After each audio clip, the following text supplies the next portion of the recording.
now we can start the virtual machine. Let's click start, and here it will automatically load the operating system. Kindly wait for a moment as the OS is currently loading its resources from the optical drive. Now we want to choose the language to install, and I will choose my country and the time and currency. The US keyboard is set.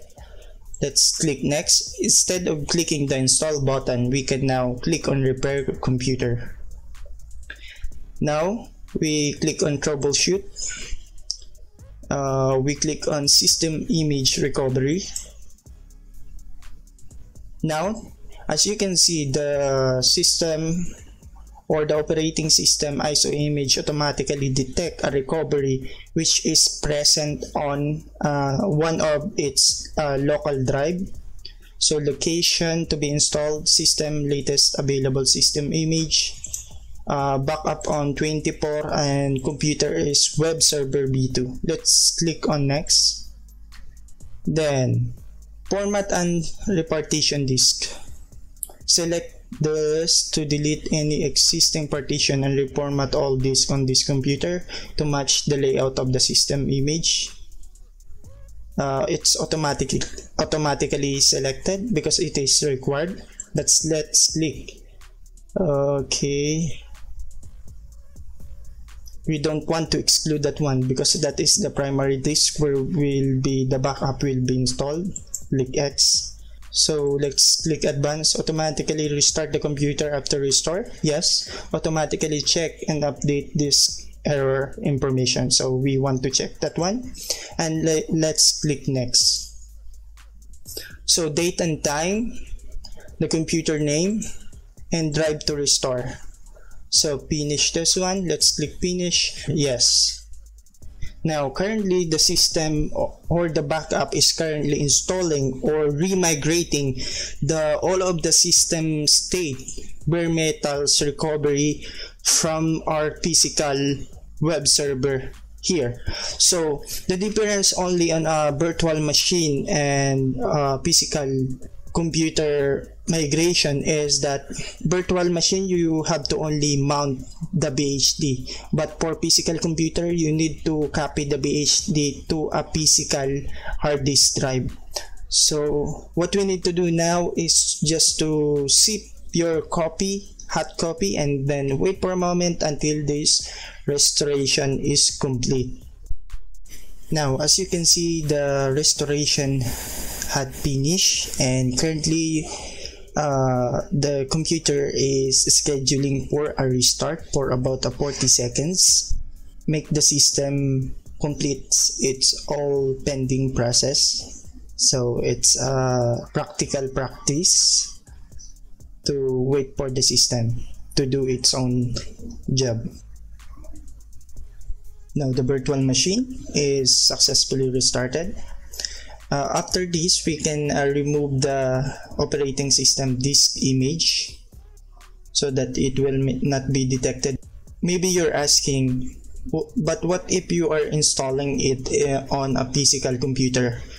What you need to do is not to back up it on a VHD file. You need to back up it on an external drive, clean external drive. I prefer the clean external drive, and then after you back up that and attach that external drive to the target's physical computer, that will be migrating the Windows Server 2012. So currently the operating system is currently setting up all of the system resources and system state information.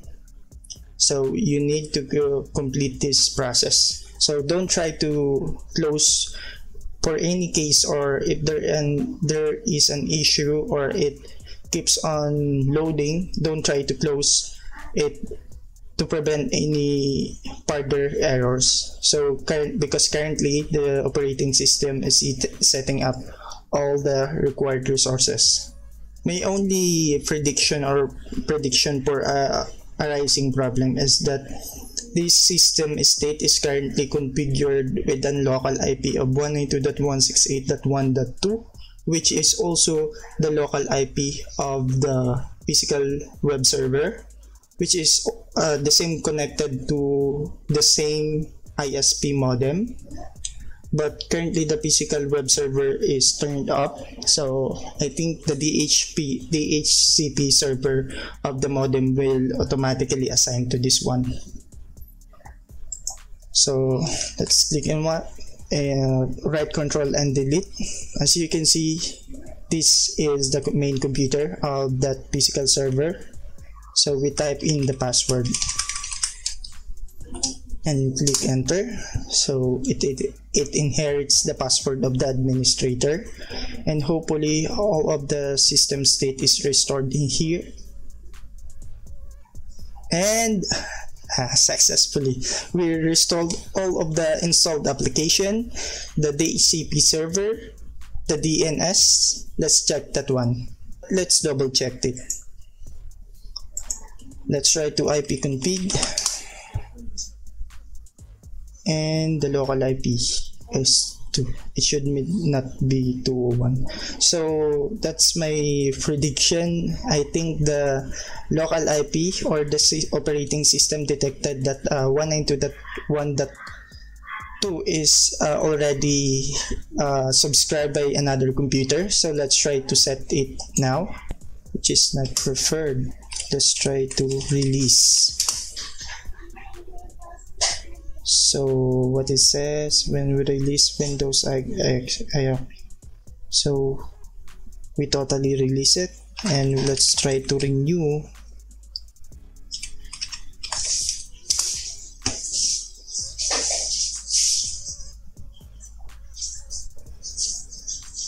Hopefully, let's try to exit. Now what we need is to ipconfig. So it's 201. Let's try to net sh where WLN socket reset catalog, and then click enter. The following command was not found. IN, is it IN? Just click up WinZack, I think. You must restart the computer in order to complete this reset. Before we exit, let's try to ipconfig. So it's 201. Now let's try to change this one to 192.168.1. So let's create our new DNS 192.168.1.2 and 255, and the proper DNS should be the local IP of this virtual machine, and click OK.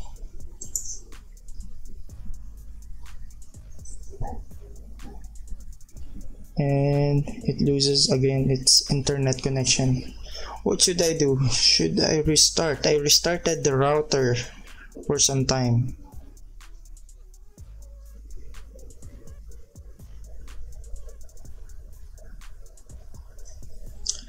So I think we will not include this video because it's useless. ipconfig. Default gateway. It has no default gateway. Why? I set the default gateway. So we have, hopefully this would fix the problem.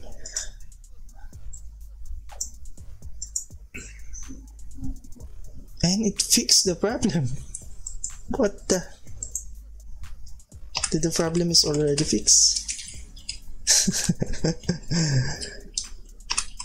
And lucky strike again. So we fixed the problem from ISP. That's how you fix the problem. having no internet connection, or you cannot renew, you cannot get the local IP which is previously assigned to a computer or virtual machine, you can just renew, turn up the machine that is using that IP or virtual machine, physical machine, turn up that or unplug the cable, then renew onto the new machine. So we will try to browse local DNS that is currently hosted in this machine. Sorry, Crafter, which is my own CD. So this should be resolved in this local machine. This is not currently live, this is resolved here in this computer, and everything now is working as normal as in the original physical machine. Thank you for watching. If you like this video, click subscribe. More to come. Click here to play this video.